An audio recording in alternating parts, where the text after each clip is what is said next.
Salut, bienvenue dans cette nouvelle vidéo. Aujourd'hui je vous propose 3 recettes de cuisine, donc une recette d'apéritif, une recette de plat principal et une recette de dessert, et j'espère que ça va vous plaire. Donc sans plus tarder, on y va, c'est parti, direction la cuisine. Pour cette recette d'apéritif, on va partir sur une recette qui est vraiment très rapide à base de feuilles de briques. Donc ici j'ai des feuilles de briques. Ensuite j'ai de la tapenade, quelques tomates, une gousse d'ail. Là j'ai du basilic que je viens d'aller couper directement dans le jardin et que je viens de laver et sécher. Et une bûche de chèvre frais, et ici j'ai un petit peu de poivre, enfin c'est pas vraiment du poivre, c'est plutôt des 5B. Et on va faire des petits feuilletés justement à base de tous ces ingrédients, et c'est vraiment délicieux et très rapide à faire. Donc ce que je vais commencer à faire, c'est du concassé de tomates, et que je vais mélanger avec ma gousse d'ail et un petit peu de poivre, enfin de 5 épices. 5 épices, n'importe quoi, 5B.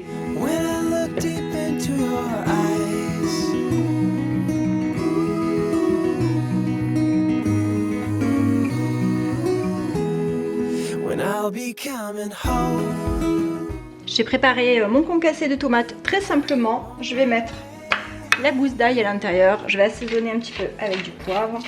Enfin, mes 5B. J'y tiens, voilà. Mes 5B. C'est beaucoup moins fort que le poivre.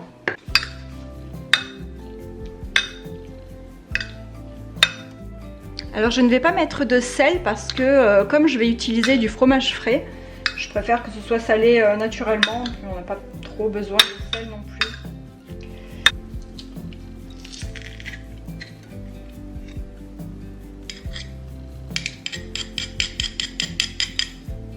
Je mets une seule gousse d'ail parce que j'ai pas envie que ce soit trop fort pour les enfants.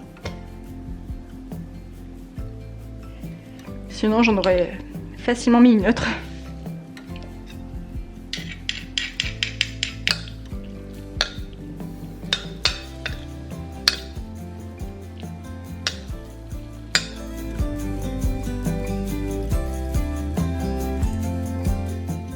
Je vous montre ensuite comment je procède à l'assemblage. C'est très simple, je dépose un petit peu de fromage de chèvre frais sur ma feuille de brique, je rajoute par-dessus du concassé de tomates à l'ail, un peu de tapenade, et je termine par quelques feuilles de basilic que je découpe comme ça avec mon ciseau. Je referme la feuille de brique en prenant soin d'aplatir un peu sur le dessus et je réserve. Et ensuite je vais procéder de la même manière avec toutes les autres feuilles de brique.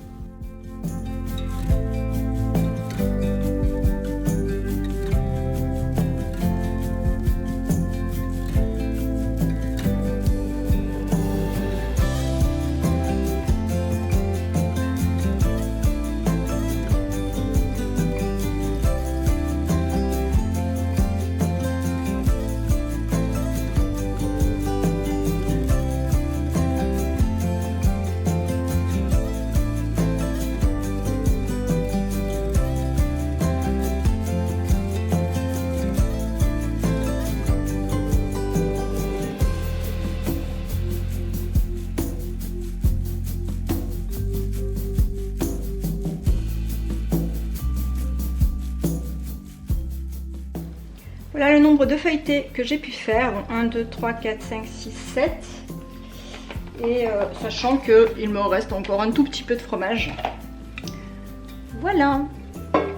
Pour la cuisson, je vais me servir de ma friteuse à air. J'ai huilé le plateau, la grille, au fond. Elle a été préchauffée, donc là c'est chaud. Maintenant ce que je vais faire, c'est avec de l'huile d'olive, je vais mettre... je vais badigeonner mes petits nems là, mes petits feuilletés, et ensuite je vais les faire griller directement dans ma friteuse à air qui remplace mon four en fait, hein. Ça m'évite d'allumer mon four. Et voilà, plus qu'à enfourner. Je mets le programme frites qui est à 195 degrés pendant 20 minutes, mais je vais baisser à 15 minutes, voilà, et on verra bien ce que ça donne. Voilà, déjà au bout de quelques minutes, c'est déjà bien grillé. Je vais les retourner pour voir s'il y a besoin de griller de l'autre côté ou si ça suffit en fait. Alors, je pense que je vais les retourner un peu, je vais les faire griller un peu de l'autre côté. Vous voyez, l'autre côté c'est pas trop grillé, donc je vais juste les retourner et les passer encore quelques minutes.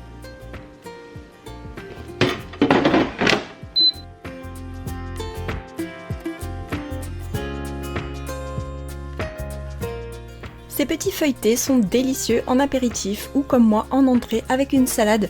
Ils sont croustillants, fondants, à la fois légèrement salés avec le fromage et la tapenade. Vraiment, on n'a pas besoin de saler plus. Et le petit concassé de tomates rajoute un peu de fraîcheur aussi avec le basilic. C'est trop bon. Vraiment, je vous conseille cette recette.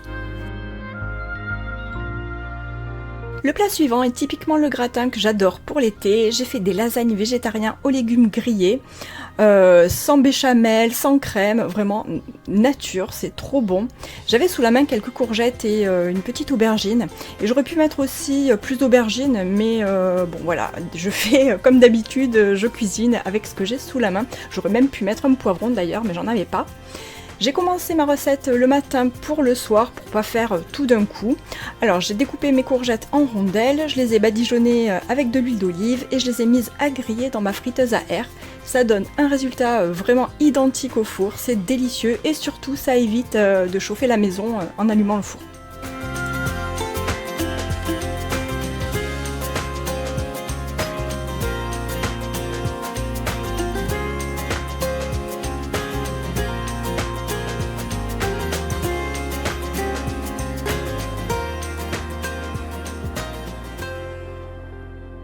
Là je viens de faire de la sauce tomate au basilic avec du basilic du jardin. Donc elle est un petit peu épaisse, mais au moment de faire les lasagnes, je vais l'allonger avec de l'eau pour que justement pour que les pâtes puissent cuire, pour que les plaques à lasagne puissent cuire. Et voilà, donc là ça va reposer au frigo en attendant. Cette recette c'est une recette que je vous ai déjà proposée sur ma chaîne, donc je vous la mettrai en barre d'infos si vous voulez la voir. Et puis de toute manière je mettrai toutes les recettes du jour dans la barre d'infos. Alors maintenant il reste plus qu'à faire l'assemblage avec ce que j'ai préparé ce matin. Donc ici j'ai les courgettes grillées, j'avais fait la même chose avec des aubergines qui sont grillées, vraiment bien grillées aussi.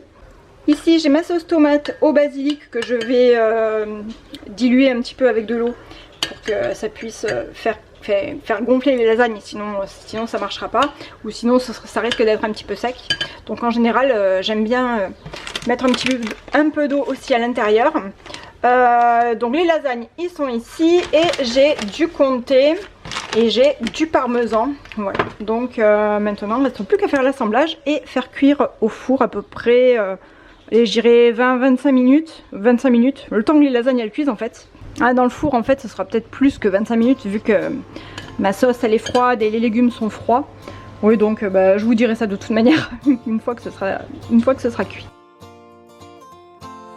What if I would tell you that things don't happen once, they always come back.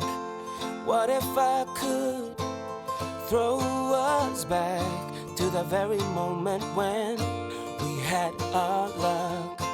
Suddenly it's clear. Je vous montre l'assemblage des lasagnes très simplement pendant que mon four était en train de préchauffer. Alors l'avantage d'avoir fait la sauce tomate et fait griller les légumes le matin, c'est que le soir ça m'a pris vraiment 5 minutes de cuisine avant d'enfourner et ça c'est bien agréable.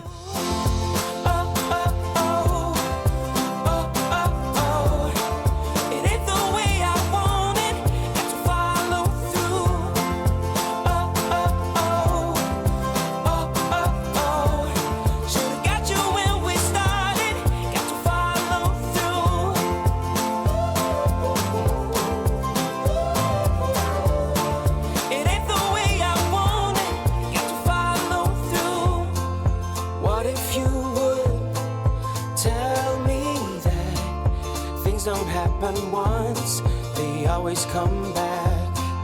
What if you could throw us back to the very moment when we had our love?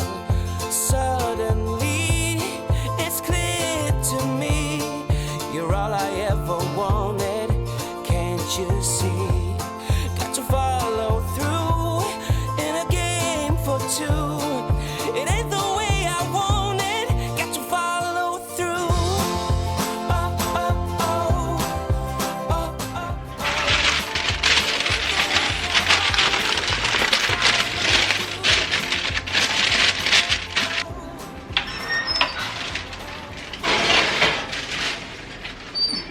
pour le moment j'ai mis 25 minutes à 180 degrés et je regarderai. Et si c'est bon au bout de 25 minutes, là j'enlèverai le papier, je laisserai encore 3-4 minutes on va dire. 5 max.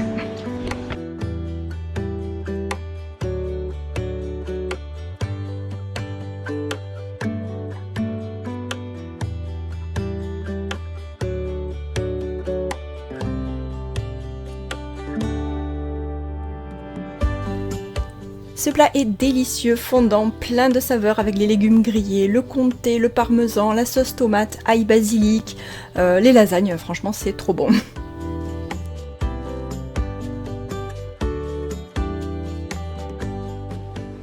La recette de dessert que je vais faire maintenant, c'est une recette qui est inspirée d'une recette américaine qui s'appelle Peach Cobbler.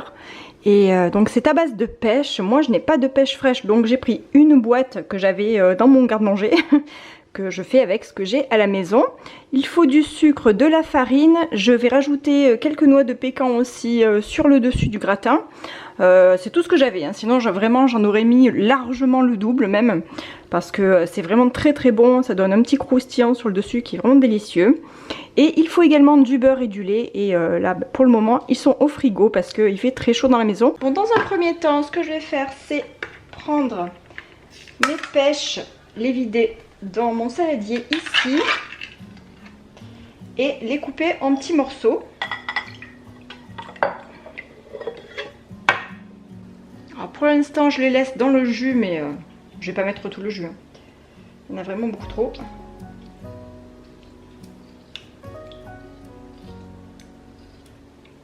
Alors l'idéal bien sûr c'est de le faire avec des pêches fraîches et de couper toutes vos pêches fraîches en petits morceaux comme ça et de les faire cuire quelques minutes dans une casserole avec un peu de sucre et avec de la cannelle aussi si vous aimez. Et c'est vraiment délicieux. Bon là j'en ai pas et j'avais envie de faire cette recette, donc j'ai fait avec ce que j'avais dans mon épicerie à la maison, là dans mon placard.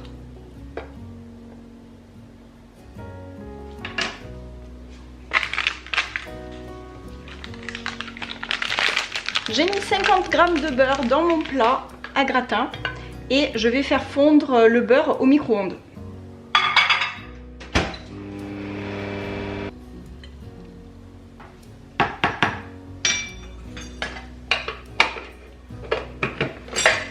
J'ai mis 90 g de farine, je vais rajouter 50 g de sucre. On n'a pas besoin d'en mettre beaucoup hein, parce que c'est déjà sucré.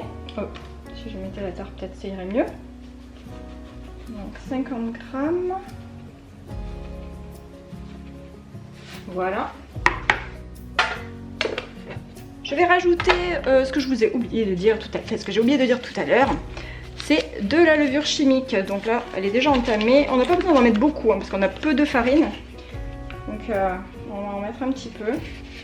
On va mélanger le tout et on va rajouter du lait.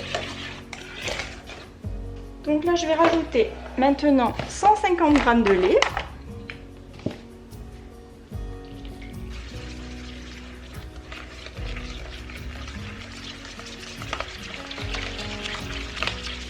Il faut que ça fasse la consistance un peu comme d'une pâte à pancake ou à crêpe, épaisse, un petit peu plus épaisse. Là, j'ai mon beurre qui est bien fondu. Je vais rajouter les pêches au sirop.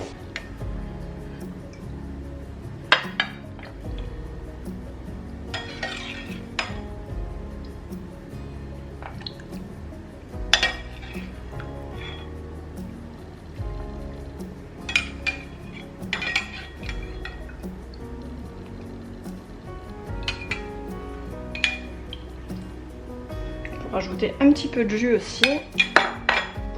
On va mettre par-dessus les noix de pécan.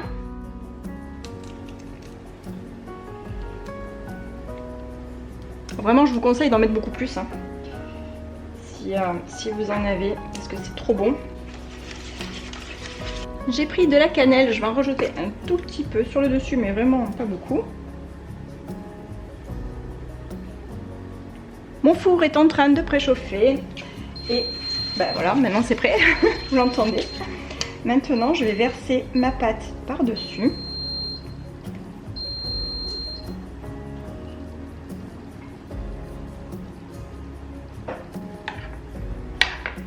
On peut remuer vraiment légèrement. Voilà. Très peu comme ça. Et maintenant, plus qu'à enfourner.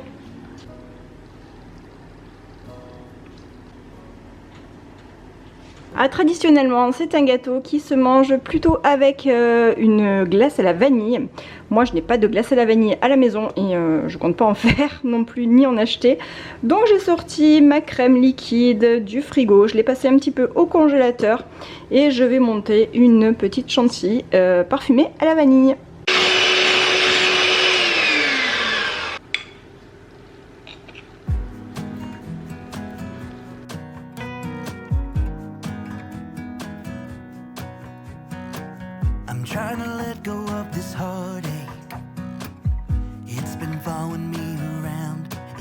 Et voilà un délicieux gratin de pêche avec des noix de pécan caramélisées et croustillantes sur le dessus. La chantilly à la vanille toute douce. Franchement, c'est un dessert qui change un peu, très facile à faire et très gourmand. On s'est régalé. Voilà, c'est terminé pour cette vidéo. J'espère qu'elle vous a plu, que ça vous aura donné envie de tester mes petites recettes. Et sinon, n'hésitez pas à mettre un petit pouce en l'air ou à me laisser un commentaire, ça fait toujours super plaisir. Je vous fais plein de gros bisous et je vous dis à bientôt pour une prochaine vidéo. Bye!